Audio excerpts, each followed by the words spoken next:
قومی اسمبلی کا اجلاس جاری ہے. اس وقت مراد سعید اظہار خیال کریں. جو تصاویر جو حقائق اس قوم کے سامنے آئے تو کیا وہ بھی ہم لے کے آئے؟ اسی شخص کے حوالے سے آئے تھے وہ. کیا ہم ماڈل ٹاؤن کا ثانیہ بھول گئے کہ جس بے دردی سے خواتین کو اور بچے کو گولیاں مار کے شہید کیا گیا؟ 14 بچے وہاں پہ، 14 خواتین اور بچوں کی لاشیں ہم نے خود ٹی وی اسکرین کے سامنے دیکھی. کیا ہم بھول گئے اس بچی کی فریاد جو چیخ کے اس ایوان سے سوال کر رہی تھی کہ کیا قصور تھا میری والدہ کا، کیا قصور تھا میری خالہ کا کہ ان کے حکم پہ ان کا قتل کر دیا گیا؟ وہ بچی تو اس ایوان میں آ کے سوال نہیں کر سکتی اسپیکر صاحب.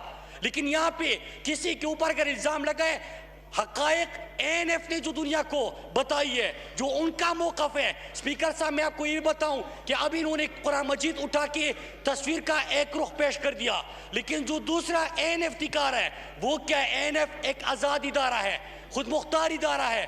وہ جو موقف پیش کر رہا ہے وہ یہ ہے کہ ان سے پوچھا گیا کہ یہ بیگ آپ کا ہے، انہوں نے جواب دیا کہ ہاں.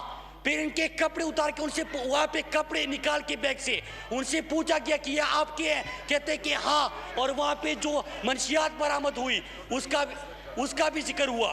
تو اسپیکر صاحب میری گزارش ایک ہی ہے کہ آپ شہریار افریدی جو کہ منسٹر ہے ANF کے حوالے سے سنجیدہ سوال اٹھائے گئے ہیں یہاں پہ، تو اسپیکر صاحب ایک چیز ہونی چاہیے کہ ہم یہاں پہ انصاف پہ یقین رکھتے ہیں.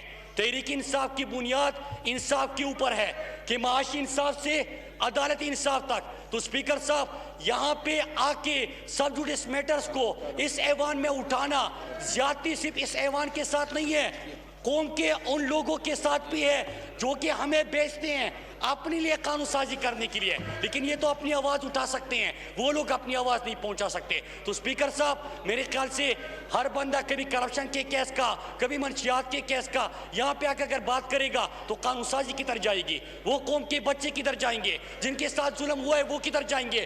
ان کے اوپر جنہوں نے ان کے کہنے پہ جن کا قتل عام ہوا وہ کدھر جائیں گے؟ Thank you.